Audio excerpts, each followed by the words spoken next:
भंडारा शहरातून जाणाऱ्या नागपूर रायपूर राष्ट्रीय महामार्गावरील वैनगंगा नदी उड्डाणपुलावर कारधा येथे 3 मार्च रोजी सायंकाळी 6:10 दरम्यान झालेल्या एका भीषण अपघातात आंबाडी येथील तरुण गंभीर जखमी झाला आहे।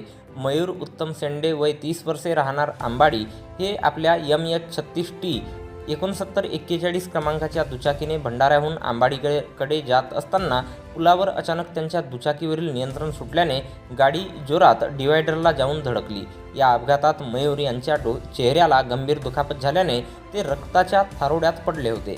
घटनेची माहिती मिळताच कारधा पोलीस स्टेशन येथे तैनात असलेल्या जगद्गुरू रामानंदाचार्य नरेंद्राचार्यजी महाराज नानिजधाम जिल्हा रत्नागिरी यांच्या प्रेरणेतून चालविल्या जाणाऱ्या विनामूल्य रुग्णवाहिकेने तात्काळ घटनास्थळ गाठले आणि रुग्णवाहिका चालक प्रमोद मोहतुरे यांच्या मदतीने जखमीला तातडीने जिल्हा सामान्य रुग्णालय भंडारा येथे दाखल करण्यात आले आहे।